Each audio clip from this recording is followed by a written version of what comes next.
Hello दोस्तों, देहाती शांति blog और शोभा डेली ब्लॉग लेकर आई हैं।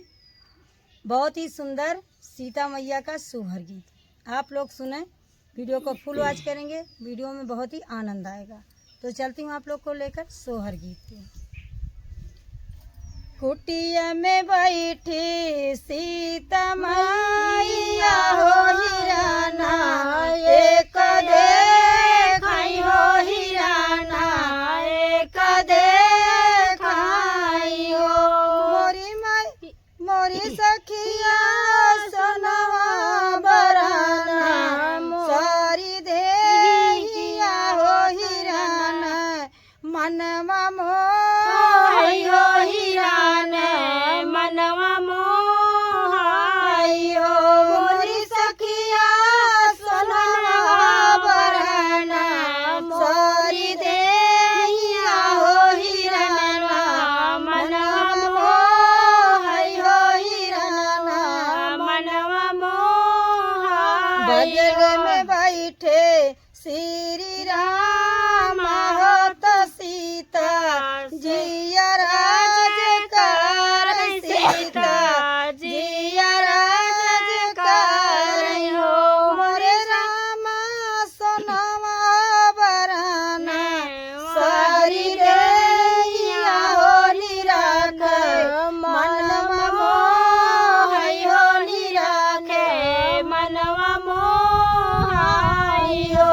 मोरे रामा सोनवा बराना, सारी देहिया हो हिरान, मनवा मोहाई हो हिरान, मनवा मोहाई हो।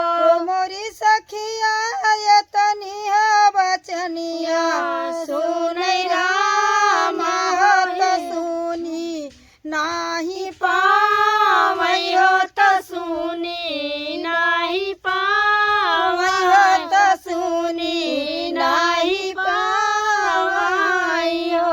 मोरी सखिया हाथवा में लिए ले धनुषिया हो हिराना, पीछे धावै हो हिराना, पीछे धावै हो।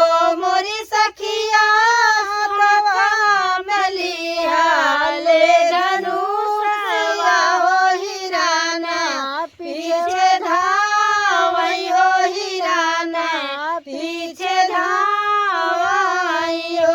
मोरी सखिया कुटिया में सीता जिया के लियो हिराना, भेष बदलाई हो हिराना, भेष बदलाई हो। मोरी सखिया कुटिया में सीता जिया के लियो हिराना, भेष बदलाई हो हिराना, भेष बदलाई हो। मोरी सखिया घर मोरी सखिया धर ले जोगिया, कई बेला सवा हो तो सीता भिखिया मांगई हो तो सीता भिखिया मांगई हो। मोरी सखिया धर ले जोगिया, कई बेला सेवा हो तो सीता भिखिया मांगई हो, सीता से भिखिया मांगई हो। मोरी मैया दई दे तू जोगिया, कई भिखिया हो निराश ना लौटावा हो निराश ना लौटावा हो।